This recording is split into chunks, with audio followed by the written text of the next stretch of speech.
Hey, and welcome to another draft with me. Um, I've got a little bit of a cold, so please don't mind when I cough into the microphone. Here's our first booster for today, and we have a few interesting cards. We have Ogre Jailbreaker, which is a really decent card, which you need some gates for, but I'm not averse to those. We have Lee of Sky Knight, which is a card for pushing the Azorius archetype, which I don't like. We have Mana Bloom. Mana Bloom is one of those rare cards that is extremely underrated. It does a lot of good with both fixing and accelerating your mana, but people seem to dislike it anyway. I like that card a lot, but not so much that I want to first pick it. The best card in this booster is definitely the Jailbreaker. There are some other cards for other archetypes like Self Songburst, Swift Just, Factor Svetfree, but I want this guy because he can pull through any match. It also sets us up for probably a 3-color green deck with a lot of gates, hopefully a couple of jailbreakers. But if we just go Rakdos with 2 or 3 gates, this guy is still very good. Next booster is missing the rare, so that doesn't tell us much. We have an excellent removal spell on August Free. There are some good Rakdos aggressive cards like Vocal Assassin and the Roustabout and the Perilous Shadow, and they all really fit well in the Golgari deck should we end up there, so that's good. If we go for the Celestia Golgari deck, I really like the Fencing Ace there. There's a Sinspider Griffin if you want to try the Orzhov build, but after last draft I'm not really feeling for that anymore. August Free is just definitely the best card here. There's something to be said for the Teleportal, by the way, but I don't like the Izzet Rakdos combination all that much. So I'm going to pass that. I'm going to take the August Free and see where we're going to go from there. So maybe we can just stay Rakdos and stay with that, and maybe we can develop it into our Rakdos deck. Here we have Izzet Charm as the best card. Izzet Charm is very versatile. It can solve a creature or a non-creature spell, or it can just cycle itself away. Other good cards in the booster are the Psychic Locust and Nightly Valor, the Common Bond, and there are some more playables in Eyes of Disguise, the Tower Drake, Slitherhead, Security Blockade. It basically comes down to what we're heading for with our deck.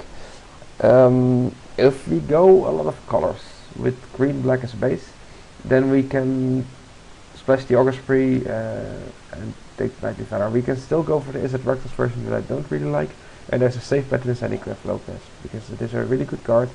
This is Flying Hill Giant, it has Scavenge. And it's just a card that can get through the late game for you. I like it a lot, so I'm going to take it and leave all the fancy options behind until I at least see some fixing in these boosters. Okay, here we get my favorite Lobber Crew, and all the other cards are basically fillers. We have the worst key runes in the Izzet key rune. There is some trick cards like the Chorus and the Paralyzing Grasp, and we have some decent creatures for green-white deck and Self Songburst and Twitch Beagle. Mind Rot is a sideboard card, and Essence Backlash as somewhat of a sideboard card. But Lobber Crew is just a really good card, and it sticks a full head out of the other, so I'm going to take it. And here we have a really good booster.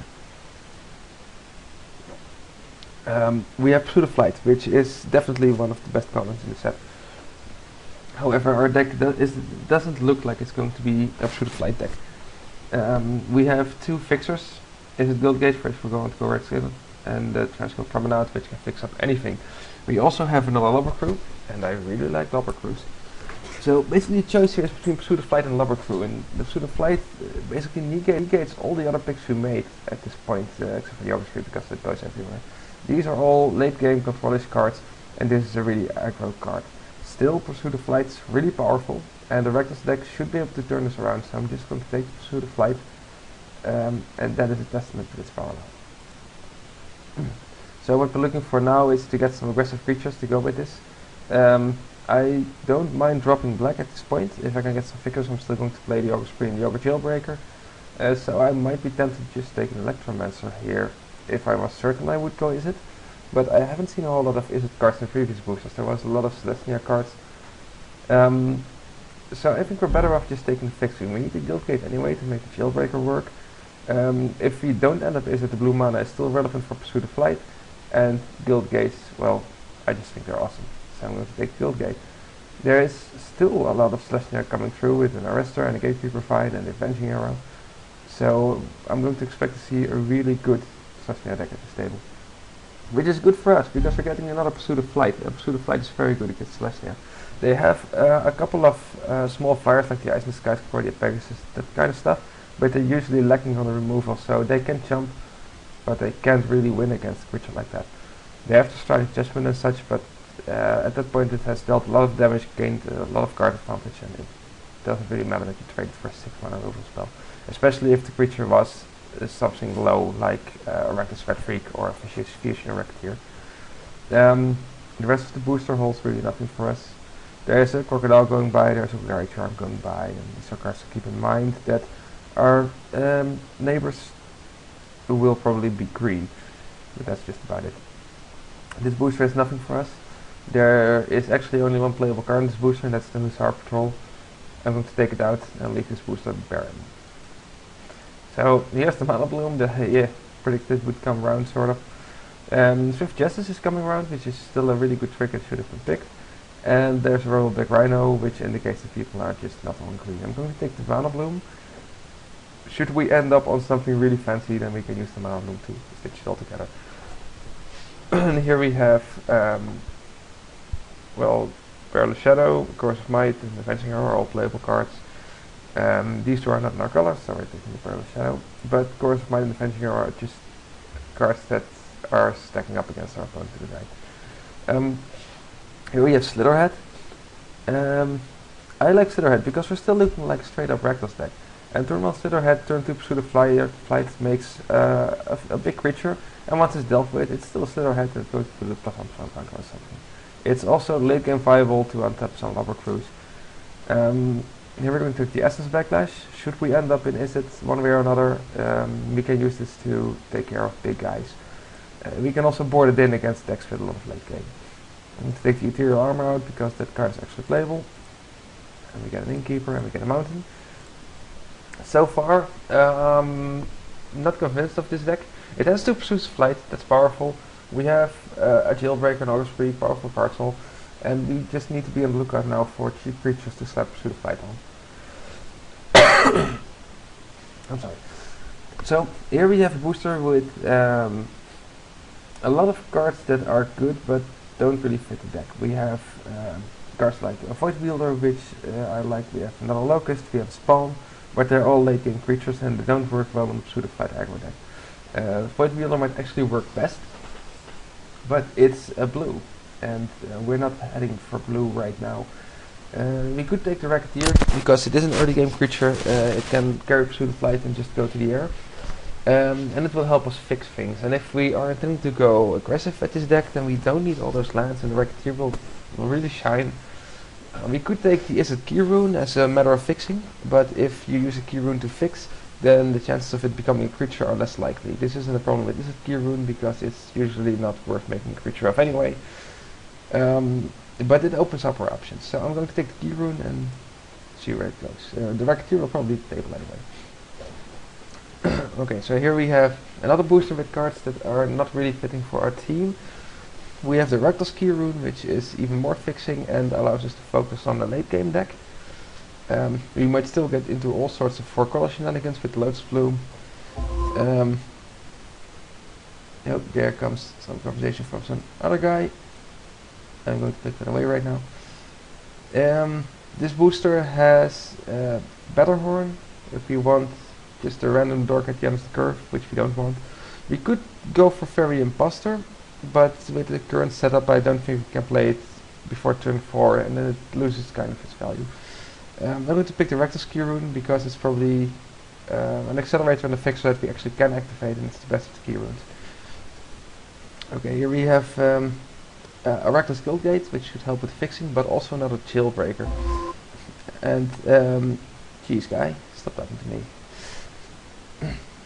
We also have Rakdos Red Freak, which is important because it can get a Pursuit of Flight and go to town. Dude, stop it. I think the Jailbreaker is still the best card. There are enough random 2-drops that we can pick up along the course of this booster and the next one. Even if you get Bellow Wizard or something like that, they are perfectly fine to put Pursuit of Flight on. The Jailbreakers will take care of our late game and are really good blockers if we don't get gates, but we might probably just pick up a gate or two along the way. I'm going to take Jailbreaker for its absurd power level. And even if we hold on to Pursuit of Flight and slap on a Jailbreaker, it's a 6/6 flying creature and that's really big. Here we have another Pursuit of Flight, which I'm going to take because all the other cards in the booster aren't really in this team. Cobalt Brute is a creature that could make the deck, but our other 3/4 drops are already better. So I'm not really motivated to put another one in there that's of really a lot lower quality level. I'm going to take the Pursuit of Flight because it's powerful. And here we get a well-stocked booster with cards that we could use. Sewer Shambler is a creature that can carry the Pursuit of Flight and do something with it. Launch Party is this removal, and we have another Racketeer. The other cards are, we could opt for the Courier as a 2-drop, but then we have to drop all the black cards, and I'm not really feeling for that at this point. The Launch Party is a really good removal card. It works well with cards like Slitherhead that you can just sacrifice without thinking about it. It also works because with cards like Lobber Crew your opponent has to make something big or overextend, and you can just pick off the best thing with the Launch Party. So a removal without restrictions is really what we want at this point. So this next booster once more doesn't offer up anything that we really want. We can take the Gatekeeper Vine to see if it can fix for us if we get more green cards, but I'm not really tempted to go in that direction right now. There is a Traitorous Instinct, which will probably make the deck because we want to be aggressive, and it's an aggressive card, and all the other cards are once again green. So there's a lot of green being passed around, people are skipping over it, but I'm just going to take the Traitorous Instinct and hope that we can still turn it into something aggressive. And with another booster like this, that's not going to happen. I'm going to take the Crosstown Courier here for the chance that we have to evacuate and just go Izzet, so that we have the Courier that we can play. The alternative is taking the Rector's Charm for sideboarding against Celestia or something like that, but I'm not really a fan of the card. If I have it, that's okay. If I don't have it, I never want it, so I'm taking the Courier. And here we have Deviant Glee, which is a bit worse than Pursuit of Flight, although not that much. And we already have 3 Pursuit of Flights and only 7 creatures, so I don't want another aura with this. I just want a fat guy, because I'm definitely going to play this card in this deck. Here we have another one of the empty boosters. I'm going to take another of the spawns because it's just a really heavy hitter. It's comparable to Kogari Longlegs in that regard. It's it goes through most of the blockers. It will go 2 for 1 against most decks if they decide to get rid of it, and if not, then it deals just a whole lot of damage. This booster is once again not holding much for us. Taking Concordia Pegasus because it can block a creature with Pursuit of Flight. And here I'll take the the Havoc Festival because it's nice to board in against the decks that want to force a stalemate. They just slam out a Havoc Festival and they can have their stalemate. And these cards are all not really playable. The Trained Caracal might be the best of them. And here I'll take the Cremate because it's foil. And I like foil cards. Okay, so we're really noticing the shortage of 2-drops. It's not like we skipped over them, we just didn't get any. We had a choice to get a Sweat Freak and we took over Jailbreaker, and I stand by that decision. But we really are going to need some 2-drops at this point. On playable level we are pretty okay. We have enough playables right now, we only need a few cards to fill it in with. I'm hoping we don't display the Courier, I'm hoping we don't display the Mana Bloom. We're just going to get a steady deck. This next booster, Righteous Authority, is nothing we can play, so we'll leave it out. And that narrows the choice down to pretty much the Lobber Crew, the Bellows Wizard. The Bellows Wizard would be an option because it can carry Pursuit of Flight and go. Lobber Crew is of course the better card, but the choice, the question really is here, what do we need? And we need 1 and 2 drops for Pursuit of Flight, so I'm going to take the Bellows Wizard as over the Lobber Crew. I could hope that it tables because there are good enough cards in this booster. There are a lot of Slashnia cards. But if it doesn't, then we're really screwed. And I don't want to take that risk. The 3 Pursuits of Flights are really good. We can really win games on that. And I want to be able to do that. to actually do that. Here we have Gore's Chainwalker, and this is something we are looking for. It's a decent 2-drop, it has a lot of power, it can take Pursuit of Flight and just go. It's a shame we have to let the Is It Gold Gate go, but with a little bit of luck it comes around, because this booster as well is filled with good cards.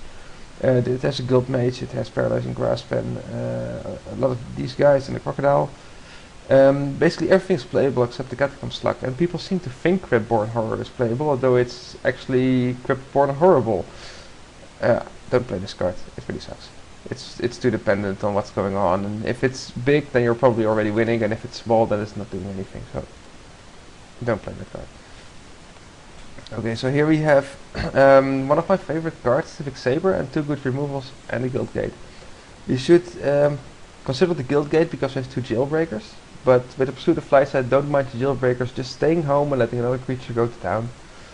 The Civic Saber is a good card, but we already have 3 Pursuit of Flights and are still short on creatures, because it says we have 11, but one of them is Crosstown Courier, so we actually have 10. And we don't need another card to pump our creatures up. Our creatures are going to be fine if we have them. That brings it down to picking the Daggerdrome Imp or one of the 2 removal spells. Daggerdrome Imp because it's a creature, of course. It's really good with the Pursuits of Flight. A Launch Party is a bit less because we don't have enough creatures and we already have a Launch Party. And Annihilating Fire is just a really good removal spell. So it's the Fire or the Imp. And the time's running out, so we have to decide quickly. And we really need to steal drops. And it's sad to have to pass over Annihilating Fire and Launch Party and Civic Saber and the Guild Gate because we need an Imp. But that's the way it is. We need that Imp. We have 3 Pursuits of Flight. We need to work those. If we can't work those, we're going to lose anyway. Here we have the choice between the Is It Gold Gate, which is a really good card for this deck, and Ultimate Price, which is a removal spell. Not being able to give our creatures flying is not that much of a problem if they don't have any creatures. So that's an advantage for Ultimate Price. By the way, there's also a Jailbreaker, but I'm not considering him, and I'm going to tell you why in a second. The Is It Guild Gate does fix up our mana, but there is nothing blue in this deck. Go away. We also have the Is It Key Rune, which we're probably not going to play because there is nothing blue in this deck except for the Pursuits of Flight. So the fix of the Guild Gate is irrelevant, and the Jailbreakers we already have to, and they don't have to attack in my opinion. They can just be blockers. And I don't want another blocker, I want attackers at this point. And Ultimate Price can support our attackers, while the Jailbreaker will be another blocker. So we'll take the removal spell over the other card. Here we have a perfectly fine Reckless Rage Mod and a Guild Gate. And while I do love Reckless Rage Mod and I think it's better than the 5 drops we have, this deck is not focused on the 5 drops, it's focused on the early game. And we need the Guild Gate to turn on our Ogre Jailbreakers so they can be part of that early game. So I'm taking this. There is a Guild Gate here and a Tavern Swindler. And here the choices become awkward again because Tavern Swindler is just a random bear. And Is It Guild Gate is another card for our Jailbreakers, it fixes up the mana, yada yada yada, you've heard this all before. Once more we are going to take the stupid underpowered creature because we need those creatures right now. This is the third Is It Guild Gate we've seen this booster, so there is a chance that one of them might actually come around, probably the one that we opened. And we really just need those creatures, it's as simple as that. Here this booster has Dino Charge and Goblin Rally. Dino Charge isn't really good because we don't have enough creatures for it, so we automatically default to taking Goblin Rally. Goblin Reckless Ringleader is not a good card. It's 6 mana, it has only 3 power, it has only 1 toughness, even though it can regenerate. The first strike is at that point in the game probably redundant or irrelevant, and he can't even bash through most walls. So don't play this card. Okay, so here we have another Pursuit of Flight, but we really have enough of those. We really need that Guild Gate. This is the 4th Is It Guild Gate in this pack, so we're going to just take this, and we are getting on with the deck. We have enough Guild Gates for our Jailbreakers now. We have enough blue sources for Pursuit of Flight, so we don't even have to play the Is It Key Rune if we don't want to. This booster holds nothing for us. I'm going to take the Chemist's Trick because we can play that as a finisher if we should need that. We can always board it in as a finisher. We have enough fixing for it. Here's another one of the Guild Gates. We could take the Minotaur Aggressor, but it's a really late game card. We already have late game with the Spawns and the Shadow, the Rally, the Locust. We're just going to the Guild Gate and fix up our mana some more. There's another SS Backlash, which you can afford to sideboard at this point. I'm going to take Terrace Worm here, but I don't want to play it. And we have Blister Coil Weird, which may actually make the deck. Okay, we are a bit low on playables. As it is, we have 4 lands, so these are 23 playables, and it includes gems like the Blister Coil Weird and the Battle Wizard and things like that. And those cards aren't pretty. The Izzet Kirun is still on. So there are a lot of straight out bad cards in this deck. I mean, Battle Wizard isn't good, Blister Coil Weird isn't good, but we're going to have to play those to make the Pursuits of Flight work, and they can carry the game for us. So that's what we need to be aiming for. Let's see, we have to keep in mind the camera trick. And we have to keep in mind the Izzet Kirun, because those might make the deck. These cards are all going in. And now we have 21 cards. We have to choose from the other cards we have. I want to put the Blister Coil Weird in. And at this point we need one more card in the deck. And we have 3 blue mana sources. So we can activate the Izzet Kirun. It can be used as an accelerator to put a turn 4 Spawner Fix Money out. Or just one turn earlier to the Locust, or just 1 more mana for Perilous Shadow. It can be all of those things. And it can help us with using our sideboard, using the SS Backlash, the Camera Trick and sideboard should we need those. The alternative of playing Kirun is probably playing Skullrend or possibly Cremate. There's also Terrace Worm, and Terrace Worm is not really a good card. We have no way to abuse his scavenge. He needs to die in combat for us to scavenge him. So he's just a 7 mana fat guy, and he gets outclassed by all the other fat guys, besides the fact that he's way too late in any game. The Cremate we could play as a cantrip, but it's just a bad cantrip, it doesn't do anything else. And I'd rather have a card that might actually do something. The Izzet Kirun can still become a creature, it helps accelerate, so it's a better card to play in this deck. With the 4 gates, they all give red, so that impacts our mana choices. The Izzet Guild gates are basically mountains for this deck. The Reckless Guild Gate is exactly what we want in the land. We're going to play 17 lands, so there are going to be 13 basics. None of them is going to be an island. Of the 13 basics, we need to keep in mind we already have 4 red sources, 1 black source, so we need more black sources than red sources. But I want to play the sources pretty even, because the red is important in the early game, and the black is important a bit more late because we have the shadow. We also need to keep in mind that we need to play one of these 2 guys on turn 1 or Slitherhead on turn 1, so we can't skimp out on the mountains at this point. So I'd say, when I was counting the sources, we also have the Kiruns, but I'm not taking those into account, because I'm confident that these cards won't give us mana problems, and these cards are the ones we need to worry about.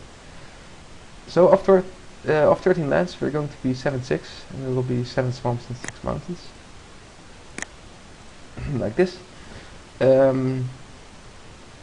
So we actually have a chance of having an untapped red source and a red 1 drop to do the turn 1 guy, turn 2 Pursuit of Flight. This deck is missing some things. It's still a strong deck because of 3 Pursuits of Flight, but this deck could really have done with a Frostbone Weird, Spell Tugs, Dead Revelers, anything like that. I get the feeling that green got away in this draft, and there should be a green draft who is really happy with a really good deck right now, and I'm hoping to meet him in the finals. I think there will be a couple of Rakdos players who are on the same position as we are, except they won't have to Pursuit of Flight. There will probably be an Azorius drafter with a lot of good stuff. It is open to Ratchet Authority, which he probably got. And that's just about it. So I think there are a lot of moderate decks in this draft, and there will be 1 or 2 really good decks in this draft, and it's now hoping that we can dodge those and let Pursuit of Flight do the work for us. So this is the draft, and we'll go on to the matches now. Okay, so here we have the first game. We want a die roll, and yes, we want to play first with this deck. So here we have one of the awkward hands. We don't have Pursuit of Flight. We do have all of our mana and a whole bunch of stupid dorks. So no, we're not going to mulligan this. But we do need to draw Pursuit of Flight with this guy. Turn 1 we're going to start out with the Slitherhead, because developing the guild gate right now doesn't bring us anything. We only have 1 and 2 drops, so if you play it on turn 3 we can still cast everything.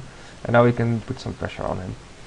He's also playing a swamp, so let's hope he's one of the weak Rakdos players that we can overpower. He's got green, so he's Golgari. Here we have to pursue the flight. We can't play it yet because we didn't develop the guild gate, but that's no problem at all. He hasn't a blocker anyway, so he can deal 3. We can put out the Dagger Drum Imp.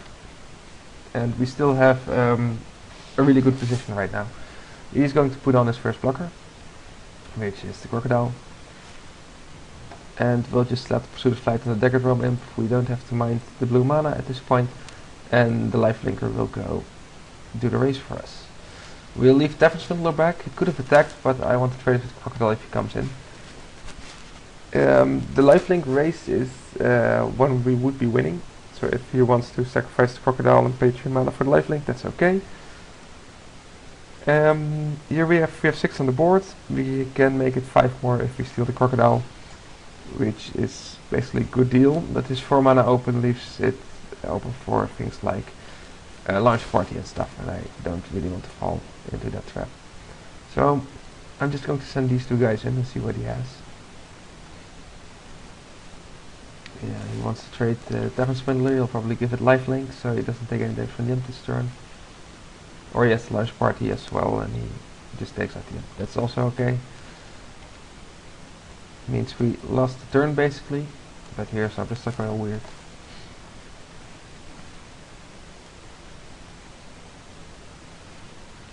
Another Crocodile. That's too bad, but nothing we can't handle. We'll just send everyone in.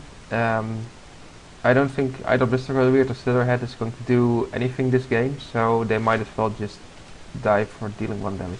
We're blocking the Slitherhead, which is pretty stupid because that actually does something in the graveyard. And here we have Ogre Jailbreaker, which can attack.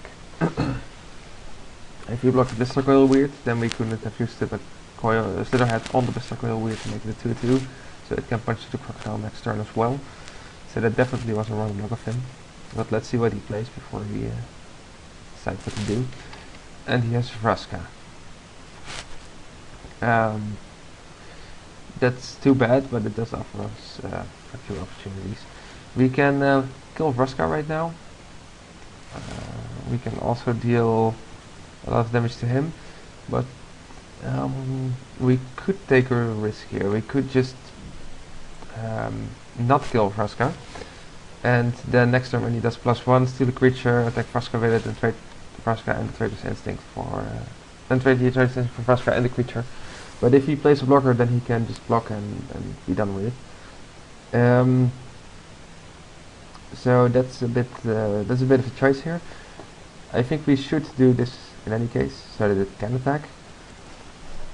And if we keep the mana open for August Spree, then we basically guaranteed to have a good turn next turn. I don't mind the first. I'm going to see if that trick works, and we'll just attack him. He's even trading off the Crocodile, so that's also good news. If he plays something really fat, we can kill him. If he doesn't play any really fat, then it's Dagger Drum Imp. That's not fat at all. Another Dagger Drum Imp. That's too bad. That can be helped. I'm not going to overspeed any of those, so I'll just attack with the Tavern Swindler. And play Rakdos Key Rune if you drew. The Goblin Rally is a good card because it can deal a whole lot of damage, which is unstoppable by a single blocker. Him having 2 Dagger Throw Imps is a bit of a bitch because he can keep his life total steady. That does mean he has to attack with the Dagger Throw Imps, and anything he plays can be Trader's Instinct away. He trades Vraska for the Rakdos Key Rune, which is fine at this point. And we just go about trading beats. The Tavern Swindler keeps him low. The Goblin Rally will put some pressure on our side of the board, and now it's just waiting until he plays a creature that is worth taking and finishing the game with. Dagger Throw Imps are really terrible at blocking any of these guys. I don't mind them trading for Goblin or fighting together on the Tavern Swindler, so everything goes in. The worst thing you can have is Golgari Charm, because that kills off the entire team. That also kills off his Dagger Throw Imps, so card fight, it's okay. He has a lot of cards in hand, So I suspect he has another color, which is probably white. Or he's just stockpiling his lands, which is also possible. Okay, so he goes to 3. We'll just kill the crocodile. And if we attack, we'll deal 4 damage to him. He can block Tavern Swindler, he'll gain 1 big point. And there's the game. So he has a Golgari deck. He might have another color because he got stuck with a lot of cards in his hand.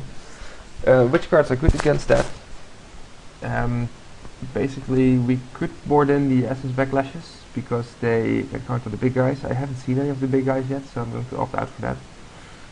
I do want the Chemist's trick because Golgari decks may look to want to stall. He has shown that he has a lot of life linkers, which I can trick with this card by just trading them off and shutting their powers down. We don't have any cards that are particularly bad against him. The Pursuit of Flight will give him a 2-for-1, obviously, but still the only move left was Launch Party, which is already a 2-for-1, so that's okay. And I think one of the early drops might be the weak point. I'll take out the Bistar Coil with because that doesn't do anything in this deck. At least it does as much as Bellow Wizard doesn't. Bellow Wizard can do an extra damage. If we had more instant sorceries, we might consider keeping the weird in, but the only instant sorceries we have are removals, and they're probably not going to help the weird all that much. This is not keepable, and this is also not keepable. And this sucks balls as well, but I'm going to keep it anyway. And there's his white, as predicted. Marcus Guild Gate's really good card to draw at this point. So now we have the gate for any ogres that we might draw. And oh look, there's Staggered Ronin. And this Mulligan to 5 suddenly isn't looking all that bad anymore. We still have 2 dead cards because both the Locust and the Spawn need an additional card to actually do something, which is land. And we have drawn one of the lands that we need, but we're still going to need more lands. The imp with the Pursuit of Flight is going to give us an advantage. It's going to put us up on life, it's going to keep him busy doing something. So, oh, and we're drawing amazing. It's like the bad part about a Mulligan to 5 is that your options are limited, but if you're drawing like this, your options aren't limited. We're picking off what we need, and if we had 2 extra cards, we probably would have done the exact same things that we're doing right now. So that's why the Scorpion has the touch, so the Jailbreaker isn't going to attack. But the imp is just going to fiddle away at his life total, and that's perfectly fine. I'll put on the Spawn, I'll unleash the Spawn. I'm not going to block anything of his anyway. And the Spawn and the Ogre Jailbreaker can attack together for some advantage. Means something is going to trade with the Scorpion in any case. So he's hit the magical 6 mana point, which is where you can cast Precise Judgment and things like that. Another Spawn, which is also very good. He has 4 mana open, and he can cast every trick in the book there is. It can be Swift Justice, Common Bond, Giant Growth, Savage Surge. You can have all of them. So I am not fond of walking any of my big guys into a First Striking Scorpion or a 5/5 Rex Beetle, or even give him 6 life with a Giant Growth and just life link with Stonefort Crocodile. So I'm just going to take the imp through the air and let him come up with an answer for that. You might have the launch party and we're wasting the combat step, but it's not worth walking into a trick at this point. I'll put out the other Spawn. I'm not unleashing this one, so it can block should he have something good. The extra power isn't going to matter at this point. I don't think that the Spawns are going to attack at all. And here we have the Common Bond. And now we can opt to trade the Spawn instead of the Jailbreaker if you want for the Stonefort Crocodile. Or they can just both block and ensure that the Crocodile dies no matter what trick he has. I mean, it would be pretty sour to just block the Jailbreaker and see him get life linked and have a Chorus of the Conclave, or a Midas Chorus. So that we are taking the full damage, Jailbreaker dies and he's getting a lot of life. So I'd rather just kill the Crocodile there and then. It's not like the Dredge Beetle and the Scorpion are going to raise us from 32 life to 0. And we still have the imp. And it doesn't look like he has an answer because he would have slammed that by now. So I might have drawn it this turn. Then he probably would cast it when we attack. But then we still have the locust, which can deal those last damages. So there's the hexproof rhino. He stepped out of most of the spells that would hurt us right now. He still might have the first strike lifelink Swift Justice. Giant Growth is also an option, but he can't lifelink the crocodile at this point. Attacking with one of the ground creatures would cost a scorpion to trade, and then he puts the counter scorpion on the crocodile, and he gets a fair chance on at least getting a lot of life next turn. So I'm not looking forward to that. So I'm just going to send the imp in again and keep everyone else here. We drew another land, so I'm just going to go all in on my hand and play the locust. With 6 flying power, we're at least forcing him to do something. And if he didn't draw removal right now, that means the Stonefur Crocodile has to go in suicidally, just for him to gain those life to make it to another day. He's tapping out his black mana. He has Ice in the Skies. And those jumpers are nice, but they're not really relevant. He has lost connection to the game. I don't think that was intentional, so he'll be right back. This is basically looking good. There are a lot of draws that we can draw that give us an even better chance at winning. We could draw the Chemist's trick. Another Pursuit of Flight would be good. Then again, we have cards like Bellows Wizard in our deck, Sliverhead, which don't impact the game at this point, but it seems we're putting through on the flyers. If he is playing things like Ice in the Skies to ward us off, then we're in a good position. He has 1 card left. It can be things like Rootborn Defenses, in which you can trade the Rootborn Defense for the Daggerdrome Imp and still have a lot of birds to block the Zenicav Locust. He could have a Giant Growth. In this case, one of the birds can outclass one of the flyers and take it down, but these are just one-shot effects that will always we will always have at least 1 flyer left to attack him with. And in the worst case scenario where he has Rootborn Defenses, you can trade the defense for the imp by blocking it with all 3 birds. He will take 3 damage for the locust, go to 2, and then next turn trade all 3 birds for the locust. And then he'll be at 2, and we'll be at 38, and we'll just be sitting it out. It's a game we're not going to lose. Yeah, this guy's not coming back. I'm just going to recording right now. Okay, so here we are for the second match of this draft. I'm playing against this guy. I watched the first round of his deck.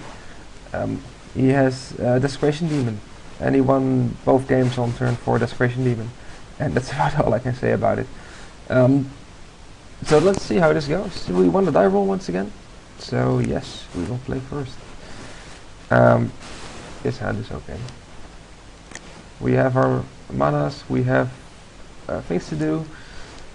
We're going to hope for Pursuit of Flight once again to put it on a Daggerdrome Imp. But if it doesn't turn up, we still have game going for us. Especially if his deck consists of Desecration Demon. And we have Launch Party, game over.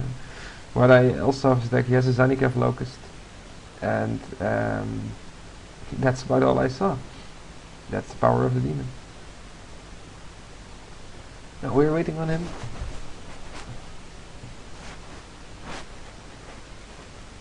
So, yeah, it's waiting on him. The other guy, we have to wait on him. We have to wait on this guy.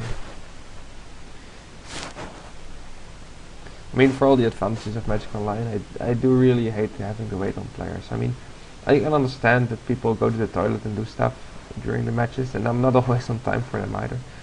But still, the waiting is just worse than in real life. He mulliganed to 6.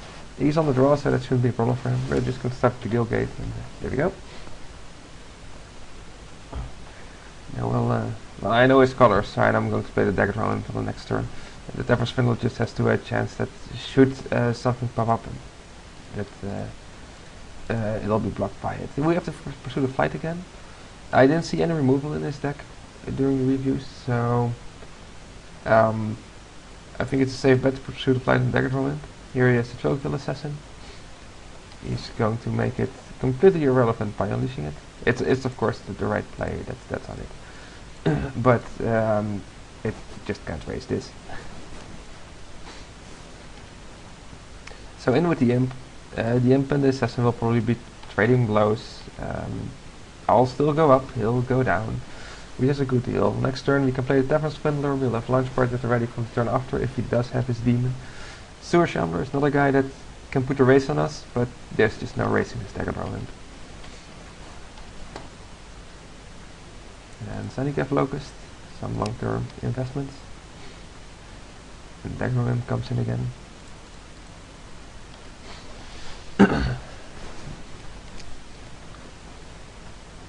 So we're in a good position. If he doesn't have any removal for the imp, then we'll take this game.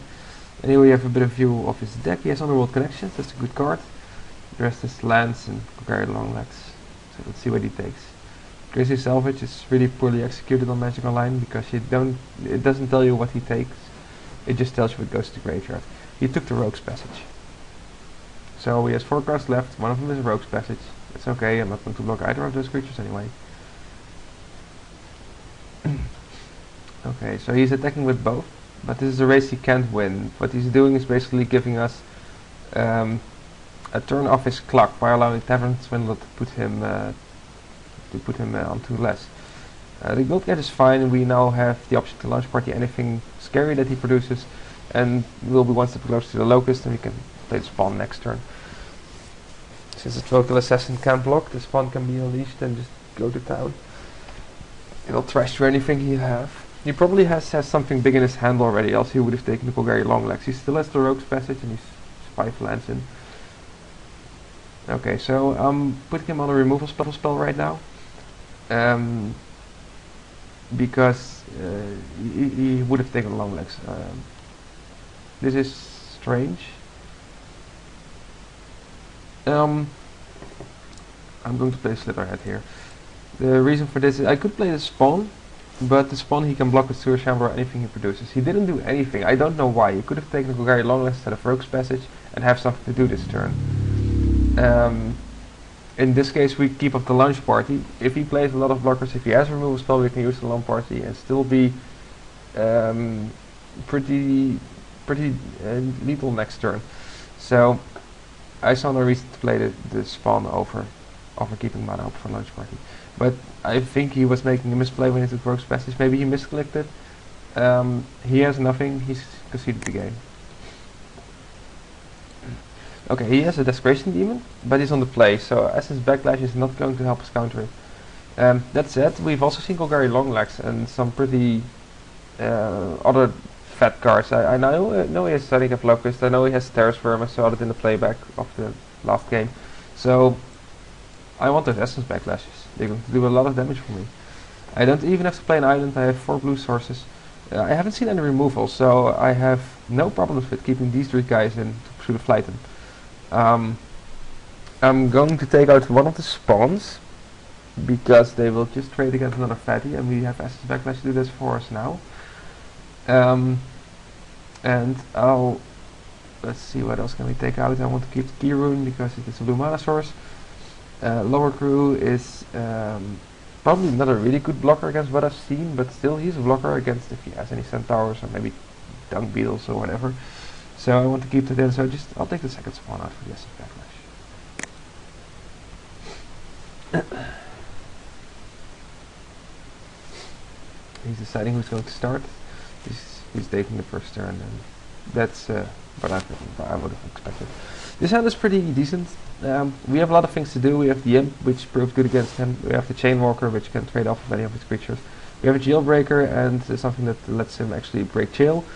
And an Essence Backlash, which is a dead card right now, but if you draw a blue source, it's going to be amazing. So I'm going to keep this hand. We're on the draw, so there's a slightly higher chance if we actually find a blue mana source. And his deck isn't terribly fast, so we have all the time in the world. Of course, we draw up Pursuit of Flight.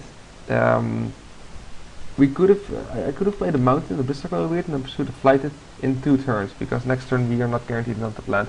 I think that's a bad play, because Pursuit of Flight is better on the Dagger Drum end, or on the Gora's Chainwalker. And we don't want to run the risk of not doing anything next turn because we haven't that guild gate. So I'm following this line of play. I'm starting with the dagger from imp again. Let's see what happens.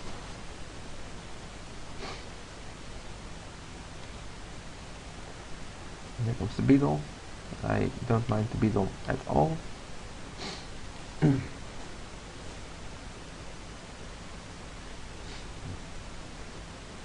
And his turn 3 is a lifelink crocodile. A lifelink crocodile is a bit of a bitch. Luckily we're drawing a land so he can do two things this turn, which means playing the pistol coil weird and slamming once more the pursuit of flight on the dagger from imp because it's just that good. And here we go. And if he wants to do the lifelink race with me right now, that's okay. I don't mind him tapping out for his abilities. That means he isn't playing big, angry demon spells. Because I want to play, I want him to play those when I have blue mana, so I can counter them. Best draw for us right now is land, so we can break out the jailbreaker, which can block his guys. If that's not an option, then we can just keep on swinging and use ultimate crisis to stave him off, or perhaps cross chainwalker to trade with the crocodile. But it basically depends on his play. If he goes for the lifelink, he's stalling up his own development, which is good for us. If he doesn't go for the lifelink, he's just dealing damage in a race that he's not winning. And he has his own dagger drum imp. That's no problem right now. Here we have Is it Guild Gate? That's exactly what we wanted. I'm sending both these guys in. There really is nothing that can happen to them. Even if he has giant growth, then we still have the ultimate price to take care of that. Okay, so I'm putting out the Gora's Chainwalker. I'm not unleashing it, so I can trade with the crocodile. Actually, there could something be said for just unleashing it anyway. If he wants to go all in, that's okay, and the Gora's Chainwalker can attack back, which is perfectly fine. Oh, he has Collective Blessing. That's nice to know if there is a third game. He also has a Golgari Charm, which is nice to know if there is a third game. And he took a forest. The Zanikiv Locust, he probably wants to scavenge on his dagger from imp to create an even more powerful imp than I have, which is a pretty fine play for him right now. He plays a swamp, so he still has a forest in his hand.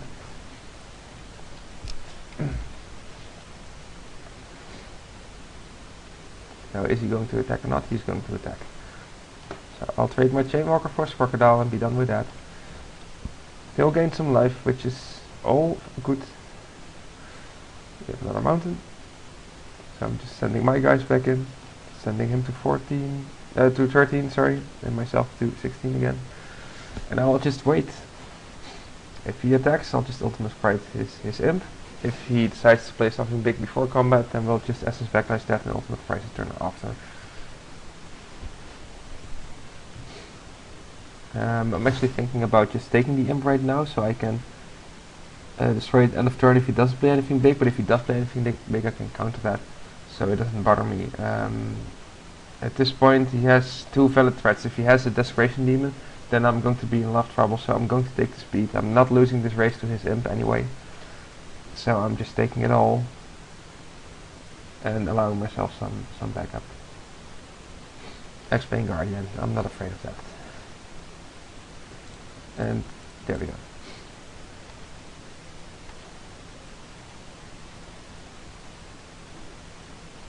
Okay, so we have another mountain. I'll just make the imp come in.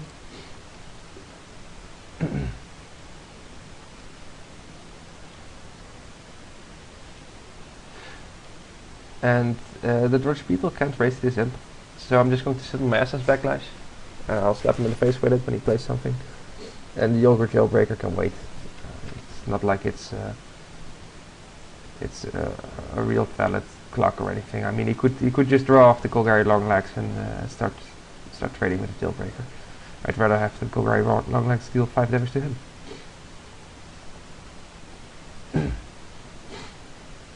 And there we have it. I bet you didn't saw that coming. And another Pursuit of Flight. You can put it on the weird to have two really good threats. We'll just give it flying, so he doesn't even have the option of jumping with X-Bane Guardian. And then we have 2-3 power flyers, and he's on 3 lives, so you better have a damn good answer right now.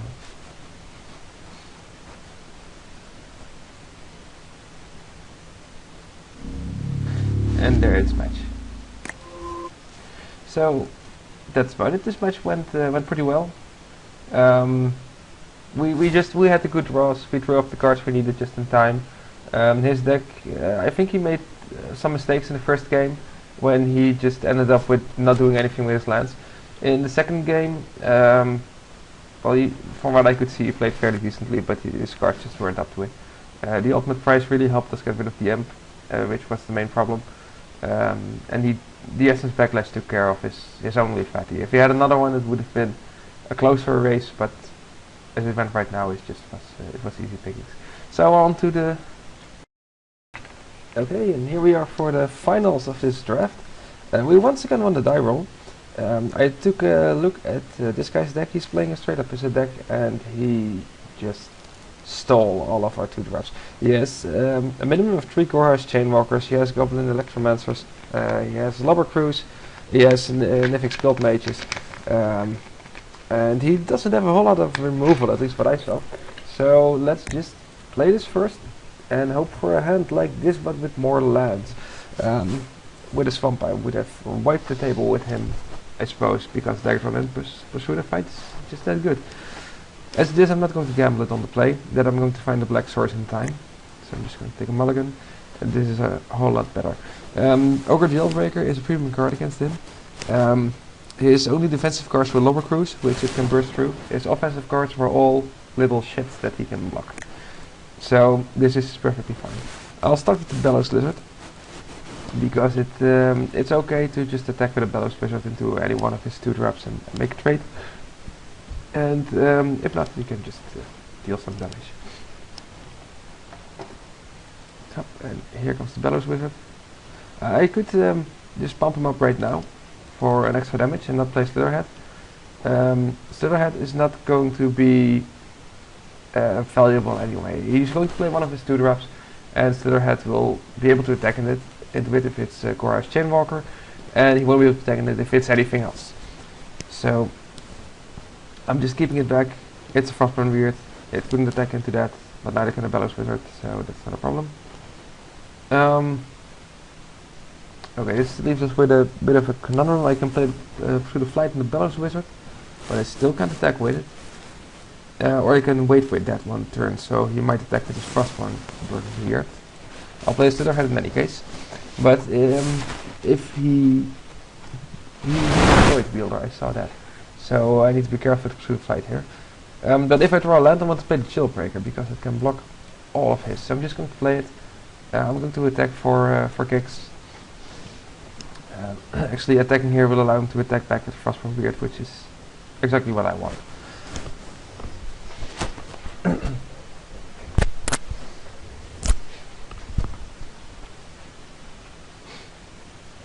And here come the Chainwalkers. He's unleashing it, that's perfectly fine. He's not attacking. Well, he can't kill the Bellows Wizard, so we'll just send it in. If he blocks it Frostburn Weird, we can just pump it and it dies. If he doesn't block, we'll just pump it and he'll take 4. I'm not really concerned with the fact that he can deal a lot of damage back, because when we draw a land we have very decent blockers. We always have Slitherhead to jump in front of something. I'm just going to take all of this. I didn't see a lot of reach in this deck. I didn't see any reach in this deck. So I'm just going to stay with Slitherhead and just block when something useful comes along. Those are a whole lot of Chainswalkers, so I don't know, Jailbreaker. So maybe I should try and block here, but blocking with the Bellows Wizard will cost me the Bellows Wizard. And then I'll have nothing at all. If I'll block Slitherhead in any case, so in the worst case scenario I'll block one of the Chainwalkers, he pumps all his mana into Weird, I take 10 damage, I go to 6 and I'll be pretty much dead in the next turn. But if I throw in the Bellows Wizard for the Frostburn Weird, then he still has 3 Chainwalkers and we have nothing. So the Bellows Wizard is going to attack, and the Slitherhead is staying back to jump in front something. and then make the Bellow Wizard the 4/4 so it can at least survive the Chainwalkers. If you can then lay a Jailbreaker next to it, will probably be fine in stabilizing. Oh, he's even keeping the Frostburn Weird back, in case that I might have a land and a Traitor's Instinct or something like that, and could win. He's Paralyzing Grasp, that's bad news. And another creature, and that is not a land, so next turn will die. I'll just not see this game. This is well, just a bit of bad luck. If we had run a land, we'd be perfectly fine against this onslaught, but we didn't, so unfortunately. I'm going to put in the Chemist's Trick, because it's it can totally host one of his attacks. It shrinks all his guys down to nothing. For that I'm going to take out one power guy, so I'll take out the Mr. Coil Weird, because I don't feel very confident in racing this. He has a lot more aggressive early game than we have, and we need to play the control player here. So the Bellows and Slither head are still better than the Mr. Coil Weird, so that's why they are staying in. And that's about it. Will take play, yes, thank you. I'm not going to let him loose with a thing like that. This hand is fine. We have no of our early game potential, but it can at least manage to hold out. The Ultimate Price can take care of one of his early games, and then we have Perilous Shadow to step in, and now also Ogre Jailbreaker to step in, and I'm still convinced that those cards will host him. And there's a Nivix Guild Mage, and we draw Bellows Wizard just in time to block it. So I'll just have it out, and if he attacks then it trades so he can't attack. Yes, it's a Static Caster, that's obviously a good card. And it takes cards, so we take 2. I'm not really concerned about Static Caster right now, because it doesn't do a whole lot against the rest of our team. It's a shame we drew the Goblin Rally, because that's a dead card. But we still have all the other late game to carry us through. And there's a Lobber Crew. Finally something we can target with Ultimate Price.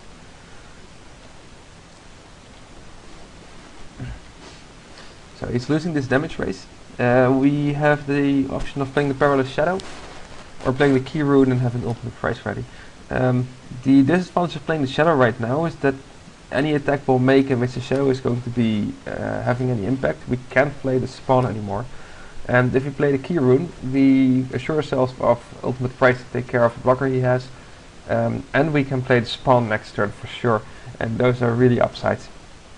So I'm going for this, and I can always play the Perilous Shadow after and still have it be making a huge impact on this board. I'm just going to need to overload him with fighties right now. We're getting to the stage, he has 5 lands, he can't use those 5 lands. He has a Nivix Guild Mage, but he has a deck filled with 2 drops, and he's going to trade off his lands for random cross-guild couriers, and that's basically fine.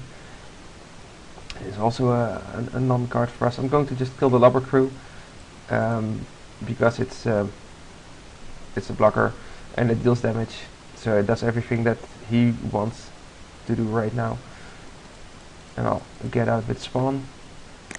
I'll unleash it, so it doesn't die to blocking with the Guild Mage and shooting with 1. And here comes the Void Wielder. So that means we'll take an extra turn of 2 damage, but that's okay. If we draw a land, I think I'll play the Perilous Shadow. We have the option of playing the Zanic Locust. It can block, but it will be shot by his Static Caster, but I'm guessing he doesn't want to trade it for the Guild Mage. I'm still convinced that playing Spawn is just the right play. It does the most damage, it has the least chance of getting killed, and we follow up with Perilous Shadow, which should lock down most of his attackers anyway. See, that's what the Locust would have got. And here we take 3 damage, we go to 10. He has 2 cards in hand, and we're still not in range of anything really dangerous. You could lay out the Key Rune and then pump up Perilous Shadow after, but it would leave us without any mana, so if he has a removal spell that deals 3 damage or another explosive impact, then our Shade dies, and we're pretty much getting to this point where we need the Shade alive to win. So I'm just keeping it like this. And he has a Rune Wing. Rune Wing is fine. Garage Chainwalker, which is also fine. And we drew another Jailbreaker. And here it is. And we're skipping the attack step this turn because I really want to stabilize a bit. He has the Rune Wing to deal 2 damage. And we're going to solve the Sanikav Locust next turn.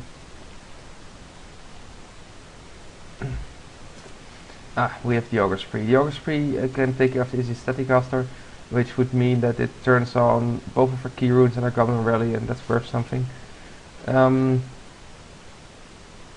Let's see, I could attack with the Jailbreaker. He can kill it by blocking with everything, but I still have the Ogre Spree to prevent that. So I'm just going to go for that.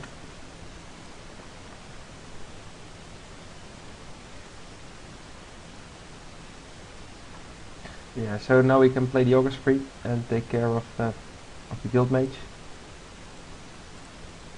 I could save it for Steadycaster, but I'm not convinced that the Steadycaster is the real problem here.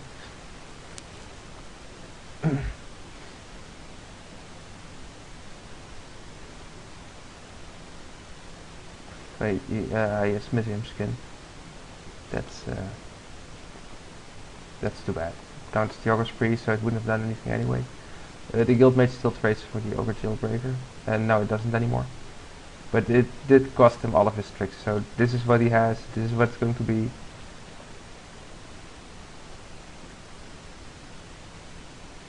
And now we just need to count. If I play the Izzet Key Rune here, they'll attack with everything. The Perilous Shade can't block the Chainwalker, so we'll take 6 and be in a very precarious situation.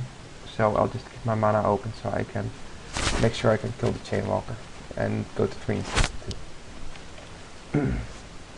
Fairy Imposter. That's another flying creature. It's going to be somewhat of a problem.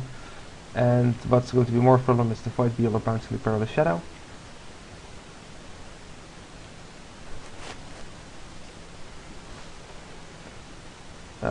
I can feebly attempt to animate Rex Key Rune and see if he doesn't shoot it. But I'm dead either way. I don't think there's anything I can draw to save me out of this. So the only thing I might draw is a Daggerdrome Imp that he doesn't shoot, so I might as well just try this so that he has to shoot it. But it's all wishful thinking at this point. There's nothing I can do to win this match anymore. So I'll just concede this game and I'll end the second, which is perfectly fine for this deck. This deck had too many cards that weren't good enough. We had the 3 1-drops that I'd rather not have. We had only subpar 2-drops. We played things like Izzet Key Rune, well, we didn't have any blue cards. So this deck was really just about average, and it still made it to the finals. That's the power of Pursuit of Flight. And also the power of what you can do with Daggerdrome Imp. It also works with Fencing Ace. If you're ever in the Azorius Izzet bracket, Pursuit of Flight and Fencing Ace is just as good as on a Daggerdrome Imp. I'm just yeah, this went well. I'm satisfied with this deck and its performance. So I hope you enjoyed this one a lot better than the previous one, and I'll hope to be doing a lot more of these, and I hope that they'll be going like this and that we can get interesting decks instead of pack red decks, and see you next time.